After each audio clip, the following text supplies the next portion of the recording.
कडे जाऊयात नितीन, एकंदरीतच तयारी अंतिम टप्प्यामध्ये आहे। राष्ट्रीय युवा दिन असल्यामुळे खरं तर युवकांची मोठी संख्या रस्त्यावर आपल्याला पाहायला मिळते। नृत्य सादरीकरण असेल, विविध कार्यक्रम असतील, याच्या निमित्तानं आता ही तरुण मंडळी सज्ज झालेली आहेत। एकंदरीत आताची काय घडामोड आहे?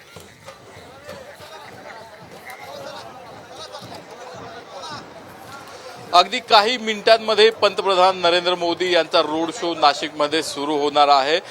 मुख्यमंत्री आणि दोन्ही उपमुख्यमंत्री इथूनच जवळ असलेले आपण पाहू शकतोय। पंतप्रधान नरेंद्र मोदींचं हेलिकॉप्टर या ठिकाणी येताना दिसतंय। ज्या ठिकाणाहून हे हेलिकॉप्टर चाललेलं आहे त्याच ठिकाणी पंतप्रधान नरेंद्र मोदी उतरणार आहेत आणि त्याचीच पूर्वतयारी म्हणून कदाचित हे हेलिकॉप्टर या ठिकाणी आलेलं असावं असं दिसतंय।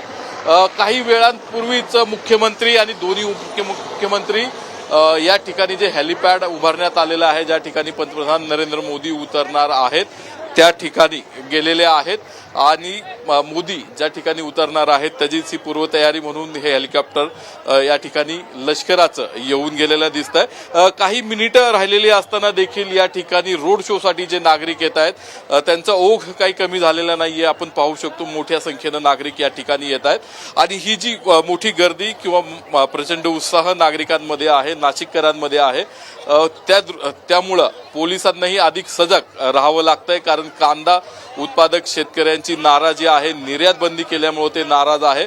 त्यांच्याकडून काही अनुचित प्रकार होऊ नये यासाठी पोलीस पुरेपूर खबरदारी घेत आहेत आणि या रोड शो दरम्यान त्यांना ही खबरदारी अधिक जास्त घ्यावी लागणार आहे आणि त्याचाच एक भाग म्हणून काही कांदा उत्पादक शेतकऱ्यांचे जे प्रतिनिधी आहेत, नेते आहेत, त्यांना स्थानबद्ध करण्यात आलेलं आहे आणि या पार्श्वभूमीवर मोठा पोलीस बंदोबस्त या ठिकाणी आहे आणि ज्या ठिकाणी आपण पाहू शकतोय की काळे कपडे घालून हे विद्यार्थी आलेले आहेत, मात्र पोलिसांनी त्यांना काळे कपडे काढायला सांगितलेले आहेत। काळे कपडे काढा आणि त्यानंतरच जा अशा सूचना पोलिसांनी दिलेल्या आहेत। काळ्या रंगाची कुठलीही वस्तू या ठिकाणावरून नेण्यास पोलिसांनी मज्जाव केलेला आहे। आपण पाहिलं लष्कराचं एक हेलिकॉप्टर या ठिकाणी येऊन गेलेलं आहे।